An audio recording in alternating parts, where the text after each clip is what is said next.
Orang kaya bukanlah mereka yang rumahnya besar, tapi mereka yang hatinya besar. Katakan amin. Buat apa punya lebih kalau nggak mau berbagi?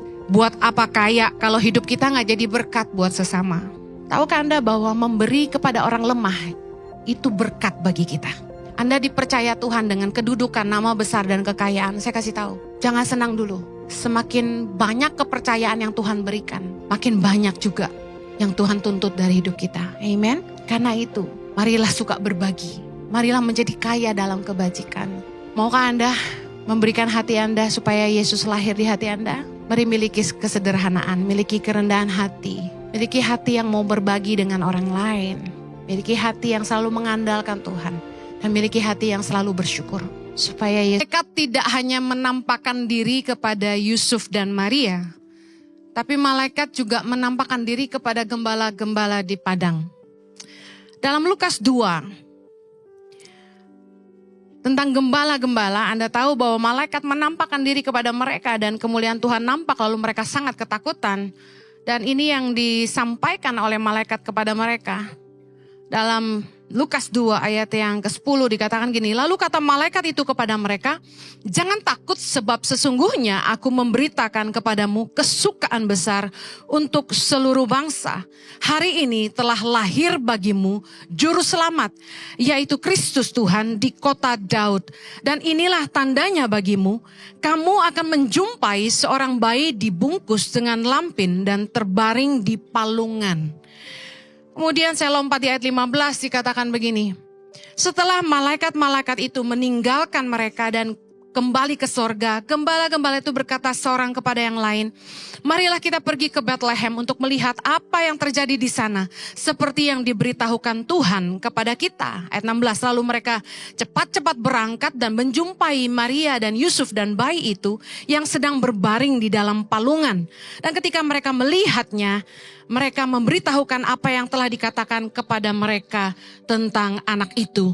Dan semua orang yang mendengarnya heran tentang apa yang dikatakan gembala-gembala itu kepada mereka. Bisa ditayangkan gambar goa tempat Yesus lahir. Ini sebagai simbolis aja kalau Anda pergi ke Israel, Anda akan mengunjungi padang gembala. Di mana di situ ada gambaran kira-kira seperti apa goa tempat Yesus lahir. Sangat sederhana, gelap, kotor. Dan Anda perlu tahu bahwa gembala-gembala zaman itu tinggal di dalam goa bersama dengan ternak-ternak mereka.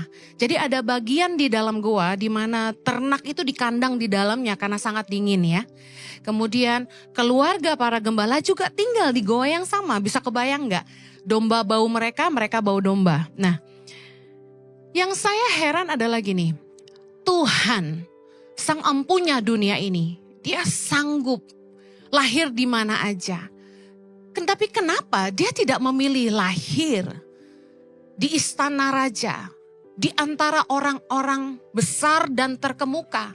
Kenapa justru Yesus memilih lahir di dalam kesederhanaan, di tengah-tengah orang-orang yang sangat-sangat sederhana?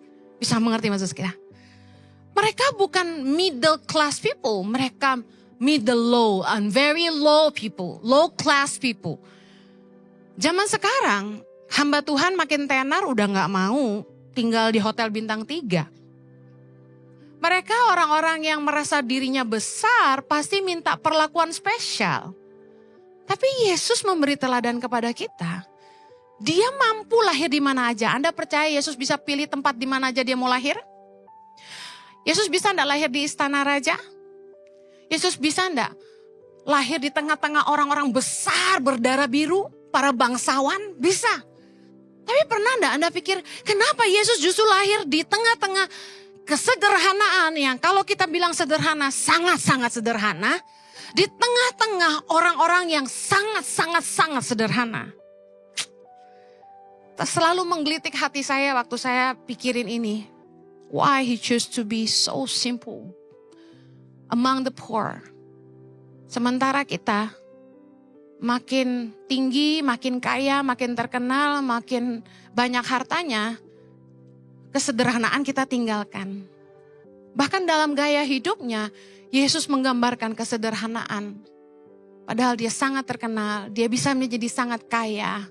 Yesus punya kemampuan dan segala kuasa untuk memperoleh apapun yang ada di dunia ini, tapi dia mengambil rupa seorang hamba, menjadi sama dengan manusia, tapi di dalam kelas manusia, dia memilih yang paling bawah. Mari kita belajar, kenapa Yesus lahir dalam kesederhanaan. Karena Yesus mau ajarin kita, tanpa kesederhanaan Yesus gak bisa lahir di hati kita. Katakan kanan kirimu, tanpa kesederhanaan Yesus gak bisa lahir di hatimu. Saya mau bahas 3 poin. Yang pertama, dalam kesederhanaan orang lebih rendah hati. Dalam kesederhanaan orang lebih rendah hati. Contoh, orang yang merasa gak kaya, mereka yang kerja sama kita, itu dimarahin diam aja. Dibentak diam aja, betul? Coba Anda makan di restoran, Anda enggak senang sama masakannya atau ada salah masak. Anda marahin itu waitress di restoran, mereka ngelawan enggak? Mereka berani enggak bilang gini, emang lu doang yang punya duit, gue juga bisa makan di sini gitu. Kok lu enggak sopan sama gue? Bisa enggak dia ngomong gitu? Kak, kalau Anda perhatikan orang-orang yang kelas bawah, itu mereka rendah diri dan rendah hati. Mereka dimarahin diam aja. Mereka diperlakukan tidak adil, mereka tidak lawan. Orang yang sederhana, bicara soal orang-orang yang rendah hati. Orang yang sederhana itu, karena mereka rendah hati, mereka bukan siapa-siapa. Mereka biasanya lebih terbuka terhadap siapa aja. Mereka tidak pilih-pilih kelas. Mereka lebih terbuka sama orang. Contoh, makin kaya, makin tenar, makin tinggi kedudukan, biasanya orang makin pilih-pilih teman. Setuju? Oh, susah nggak kira-kira dapat nomor telepon artis? Susah nggak dapat nomor teleponnya pendeta besar? Susah nggak dapat nomor teleponnya menteri? Makin tenar, makin kaya, makin tinggi kedudukan, orang makin pilih-pilih teman. Tapi kesederhanaan membuat orang sangat terbuka. Banyak orang yang gak suka sama Presiden Jokowi, tapi saya personally melihat sisi yang berbeda, bahwa di dalam kesederhanaan dia sangat bisa disentuh. Setuju? Pemimpin yang sederhana, tidak eksklusif, bisa disentuh. Saya bergaul dengan OB di gereja ini. Saya bahkan lebih banyak ngobrol sama OB daripada sama orang kaya di gereja ini. Saya gak pernah pilih-pilih orang susah maupun orang kaya. Semua orang yang mau nyapa saya bisa tinggal datang ke depan setelah ibadah, bisa minta foto kapan aja, kecuali kalau saya lagi kebelet ke toilet. Karena beberapa kali saya harus buru-buru ke dalam, nah itu pasti lagi kebelet. Tapi selama ada orang yang ketok pintu dan bilang, Ibu Heni ada yang mau foto, boleh? Boleh. Foto gratis, batik beli. Ya. Batik Tangan Pengharapan. Anda kalau ke rumah orang yang sederhana, saya kasih tahu. Saking terbukanya, Anda gak perlu pencet bel. Anda gak perlu lewat security. Anda gak perlu sebutin nama. Siapa Bu? Maaf, Ibu Heni. Oh ya. Anda gak perlu titip KTP. Orang yang sederhana tuh Anda bisa datang ke rumahnya, cukup bilang gini, permisi. Anda langsung duduk lesehan di situ. Setuju? Anda pernah datang ke rumah konglomerat? Wah. Pagar dikunci, Anda harus lapor security dulu. Siapapun yang datang ke rumah orang kaya harus titip KTP, lapor security, dibukain pintu baru masuk. Makin kaya, makin tenar, makin tinggi kedudukan, orang pilih-pilih. Tapi kesederhanaan, bicara soal keterbukaan kepada Tuhan. Kamu siap, Tuhan mau datang kapan aja, Tuhan panggil kamu untuk apa aja. Kamu taat sama Tuhan, kamu terbuka hatimu, terbuka buat Tuhan. Siapa saya? Orang yang gak rendah hati akan bilang gini, siapa kamu? Tapi orang yang rendah hati akan bilang, siapakah aku ini Tuhan? Jadi biji matamu, amen. Kalau Tuhan suruh, kita selalu terbuka dan kita bilang gini, sesungguhnya aku adalah hamba Tuhan. Terjadilah padaku menurut perkataanmu. Amen. Hanya orang yang sederhana, yang rendah hati yang bisa terbuka sama Tuhan. Satu lagi, orang yang sederhana, yang rendah hati, lebih mengandalkan Tuhan. Kenapa orang yang sederhana lebih punya pengalaman mengandalkan Tuhan? Saya cerita. Waktu mereka sakit, mereka nggak punya asuransi. Paling mentok BPJS. Siapa di sini yang pernah ngerasain pengobatan dengan BPJS? Angkat tangan. Saya ikut berduka cita. Betapa susahnya pelayanan kesehatan dengan BPJS. Aku cerita sedikit kesaksian, tidak sebut nama ya. Salah satu pengerja kami, anaknya usus buntu. Begitu kesakitan menderita, dia bawa lari ke IGD. Ke rumah sakit swasta di Kelapa Gading. Apa yang terjadi? Anaknya tidak ditangani sama sekali. Dia heran kok lama banget anakku nggak diurus gitu. Karena setelah dicek, di-scan dan sebagainya, ternyata nih harus segera dioperasi. Usus buntunya udah parah gitu. Tapi didiemin aja. Luar biasa ya. Itu kalau sampai keburu pecah gimana tuh kira-kira? Ternyata dia cerita gini. Mereka harus telepon ke asuransinya. Dan asuransi harus bilang yes to go for surgery. Baru boleh dioperasi.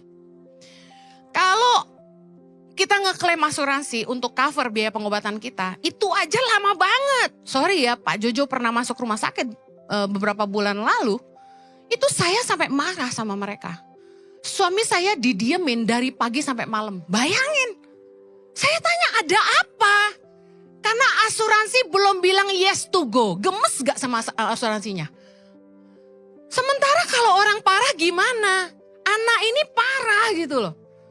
Akhirnya setelah diketahui biaya operasinya 80-an juta, dan yang saya sedih tuh gini, asuransi anak ini, keluarga ini sederhana, cuma bisa cover sampai 30 jutaan. Jadi gak cukup kan? Akhirnya mamahnya nangis, karena asuransinya gak bisa nutup biaya operasi yang 80 jutaan itu. Tahu gak, anaknya ngomong gini sama mamahnya. Ini yang sangat menyentuh hati saya, adalah dia bilang gini, "Mama, aku udah mendingan kok, kita pulang aja. Uangnya gak cukup kan." Jadi anaknya lihat mamanya nangis, tahu duitnya kurang, dia mending dia yang tahan gitu loh. Sedih gak? Saya denger itu tuh gak sanggup. Ya. Terus oleh masukan teman-teman, mereka pindah rumah sakit yang lebih manusiawi. Rumah sakit yang bersedia menangani mereka dengan BPJS saja. Haleluya. Puji Tuhan masih ada orang-orang baik di dunia ini, amin. Puji Tuhan gak semua rumah sakit kayak gitu, amin. Kenapa orang sederhana yang lebih mengandalkan Tuhan? Karena buat berobat di Indonesia nih mahal. Karena itu mereka mengharapkan mujizat Tuhan untuk bekerja dan menolong mereka. Kalau harus dioperasi kadang-kadang mahal, untuk cuci darah itu mahal, pengobatan kanker itu mahal. Dan orang akan lebih mengandalkan Tuhan untuk menyembuhkan mereka. Karena mereka gak punya uang. Beda sama orang kaya yang tinggal lempar duit aja. Yang penting gua sembuh. Yang tinggal terbang ke Singapura atau ke Amerika atau ke Cina atau ke Israel buat berobat. Beda. Karena itu, kalau Anda di tengah-tengah pergumulan, masalah, tekanan dalam hidup, berbahagialah. Karena Anda adalah orang-orang yang mengalami indahnya pertolongan Tuhan dalam hidupmu. Katakan amin. Katakan Tuhan baik. Haleluya. Yang berikutnya. Dalam kesederhanaan, orang tuh lebih mudah berbagi. Sedangkan orang kaya lebih jaga privasi. Saya lihat orang sederhana tuh mereka pas-pasan. Tapi tuh pintu rumahnya bisa dibuka buat saudara gitu. Numpuk-numpuk tidur sekamar, tidur di ruang tamu, di mana aja. Makan biar cuma nasi sama tempe tahu tapi bisa rame-rame. Saya lihat gitu ya tukang-tukang bangunan. Mereka makannya sederhana. Tapi masak satu rice cooker gitu, Indomie. Terus masak beras jadi nasi. Mereka makan rame-rame.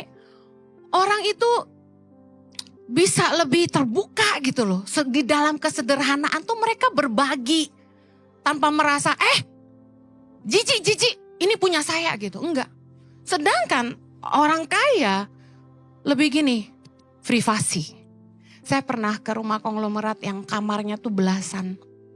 Tapi yang saya tahu, hampir gak pernah ada keluarga yang pernah numpang. Hampir gak pernah ada keluarga yang pernah diizinkan nginep. Orang kaya gitu loh, bayar aja hotel.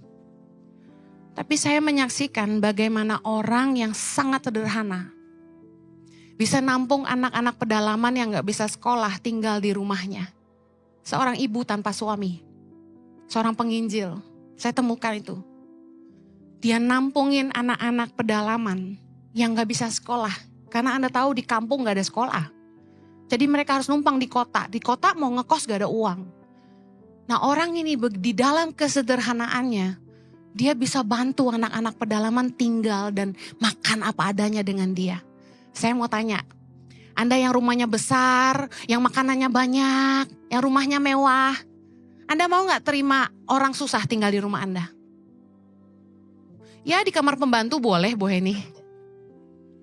Ya di tempat security bisa jadi kamar Bu Heni. Anda mengerti maksud saya? Semakin kaya kita, semakin privasi kita ingin dijaga. Tapi orang susah yang sederhana, mereka punya hati untuk berbagi. Orang kaya bukanlah mereka yang rumahnya besar, tapi mereka yang hatinya besar, katakan amin. 1 Timotius 6 ayat 17. Peringatkanlah kepada orang-orang kaya di dunia ini, agar mereka jangan tinggi hati dan berharap pada sesuatu yang tak tentu seperti kekayaan.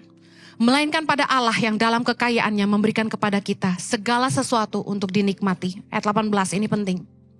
Peringatan untuk orang kaya, peringatkanlah agar mereka itu berbuat baik, menjadi kaya dalam kebajikan. Katakan kaya dalam kebajikan. Suka memberi, katakan suka memberi. Dan suka membagi, katakan suka membagi. Dan dengan demikian, mengumpulkan suatu harta sebagai dasar yang baik bagi dirinya di waktu yang akan datang untuk mencapai hidup yang sebenarnya. Buat apa punya lebih kalau gak mau berbagi? Buat apa kaya kalau hidup kita gak jadi berkat buat sesama? Lukas 12 ayat 48b berkata gini, setiap orang yang kepadanya banyak diberi, daripadanya akan banyak dituntut. Dengar baik. Berapa banyak saudara yang banyak diberi oleh Tuhan, Anda juga akan banyak dituntut. Dan kepada siapa yang banyak dipercayakan, daripadanya akan lebih banyak lagi dituntut. Jadi kalau di dunia ini Anda dipercaya Tuhan dengan kedudukan, nama besar dan kekayaan, saya kasih tahu, jangan senang dulu. Semakin banyak kepercayaan yang Tuhan berikan, semakin banyak yang Tuhan berikan dalam hidupmu, makin banyak juga yang Tuhan tuntut dari hidup kita. Amen. Karena itu, marilah suka berbagi. Marilah menjadi kaya dalam kebajikan. Orang yang sederhana, suka berbagi dengan sesama. Yang terakhir, dalam kesederhanaan, orang lebih bersyukur. Amsal 22 ayat 16b berkata gini, memberi hadiah kepada orang kaya hanya merugikan diri saja. Amsal bilang gitu. Kenapa kira-kira? Karena waktu kita kasih hadiah sama orang kaya, kurang berarti bagi mereka. Mereka punya segalanya. Gak usah orang yang kaya raya konglomerat, saya aja deh. Saya aja. Jangan ada dusta di antara kita. Tadi pagi, staff yang make upin saya ngomong gini, Ci, Merry Christmas, dia kasih saya kado, bagus banget dipitain. Suami saya pesen, jangan kasih orang ya, itu mahal. Itu buat Cici, dia bilang gitu. Saya bilang, oh ya siap-siap, thank you ya. Apa ini makanan, saya tanya. Dia bilang bukan, diffuser untuk pewangi ruangan. Oh ya thank you ya, saya bilang gitu. Tahu nggak kenapa dia sampai kasih pesan sponsor jangan kasih orang? Karena setiap kali saya dikirimin makanan, saya kan gak makan. Kan saya lagi coba ngurangin berat badan. Dikasihnya manis-manis mulu. Dikasihnya makanan mulu. Emang kalian sayang sama saya luar biasa. Godaan di mana-mana ya kan. Udah tahu saya doyan dikasih lagi. Jadi saya selalu senang berbagi. dengan orang-orang yang saya tahu. Mereka akan bersyukur kalau saya kasih. Saya kasih ke tempat-tempat yang mereka nggak dapat apa-apa gitu loh. Jadi kayak tempat-tempat facial atau apa gitu. Nah saya bagi, saya bilang ini buat kamu. Wah seneng, bagus banget kan parsel-parselnya. Saya bagi ke staff saya, bawa pulang ya, saya bagi-bagi. Oh mereka seneng semua. Karena Ibu Heni kebanjiran parcel, mereka kan gak dapet. Bagi orang yang sederhana, pemberian kita tuh sangat berharga. Sehingga sangat bersyukur waktu mereka bisa nikmatin makanan-makanan enak. Pemberian yang saya beli kaos di luar negeri misalnya gitu. Di Amerika kan kaos branded tuh murah gitu. Untuk ukuran harga kalau kita tahu barang branded mahal. Contoh tas Coach. Di Indonesia bisa 6-7 juta yang termurah. Di Amerika cuma $150, $200 udah dapat. Jadi sekitar 3 juta atau 2,5 juta. Terbilang murah untuk orang yang ngerti brand itu. Nah saya suka beliin staff-staff saya hadiah-hadiah branded dengan harga yang menurut saya relatif lebih murah di Amerika. Mereka nerimanya tuh dengan mereka kan ngerti merek. Jangan dikira orang yang gak belanja gak tahu merek. Saya kasih tuh mereka dengan sukacita. Gitu. Sebangsa Nautica aja mereka udah bahagia gitu bahasanya. Karena di Indonesia, di Australia lah. Kaos Nautica yang terbilang branded itu bisa $40 sell. Di Amerika paling tinggal $20. Jadi di Amerika itu the best place to shop. Nah saya kalau bawa pulang tuh oleh-oleh semua buat staff. Buat anak-anak asrama. Sukacitanya luar biasa. Kita ngasih orang yang sampai sukacita tuh seneng gak kira-kira? Coba saya kasih tas Coach ke orang kaya. Berarti gak kira-kira? Yang ada dikasih ke mbaknya. Bener gak? Lah dia pakainya paling minim Belly, Chanel, Gucci, LV. Masa dikasih Coach? Makanya kenapa Tuhan senang orang-orang sederhana. Karena orang-orang yang sederhana lebih tahu bersyukur. Amsal 27 ayat 7. Orang yang kenyang menginjak-injak madu. Tapi bagi orang yang lapar, segala yang pahit dirasakan manis. Kalau Anda punya hati yang selalu bersyukur, diberkati Tuhan tuh jangan lupa bersyukur. Sekecil apapun berkat Tuhan. Anda bangun pagi bisa sehat, bisa melek, bisa lihat istri, anak, suami, itu harus bersyukur. Amen. Rajin-rajinlah bersyukur. Karena Tuhan suka sama orang yang suka bersyukur. Tuhan pikir gini, dikasih 1 juta aja dia bersyukurnya 10 kali. Apalagi dikasih 100 juta. Bisa ratusan kali terima kasihnya kata Tuhan. Anda mau diberkati lebih? Mari punya hati yang selalu bersyukur. Saya akhiri. Tahukah Anda bahwa memberi kepada orang lemah itu berkat bagi kita? Kisah Rasul 20 ayat 35 dalam terjemahan TL, terjemahan lama dikatakan bahwa terlebih berkat memberi daripada menerima. Di dalam segala sesuatu sudah aku menunjukkan kamu teladan bagaimana yang patut kamu usahakan. Menolong orang yang lemah. Dan mengingat perkataan Tuhan Yesus seperti yang dikatakannya sendiri. Bahwa terlebih berkat memberi daripada menerima. It is more blessed to give than to receive. Orang senang sekali diberi. Tapi tahukah Anda? Ketika Anda bisa memberi, itu berkat. Karena hanya orang yang diberkati yang bisa memberi. Katakan amin. Maukah Anda memberikan hati Anda supaya Yesus lahir di hati Anda? Mari miliki kesederhanaan, miliki kerendahan hati. Miliki hati yang mau berbagi dengan orang lain. Miliki hati yang selalu mengandalkan Tuhan. Dan miliki hati yang selalu bersyukur. Supaya Yesus betah tinggal dalam hatimu. Yang mau katakan amin. Kita berdoa, Bapa di sorga. Beri kami hati yang sederhana.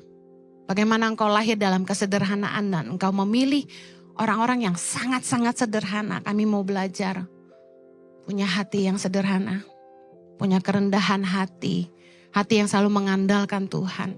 Hati yang selalu mau berbagi dengan sesama. Dan hati yang selalu bersyukur. Terima kasih Tuhan. Berkati umat-Mu supaya meskipun mereka hidup dalam kelimpahan dan kemewahan, mereka tetap punya hati seperti Kristus. Hati yang sederhana. Terima kasih Bapa. Terpujilah namamu, tolong kami untuk mampu menghidupi firman-Mu. Di dalam nama Yesus yang diberkati sama-sama kami.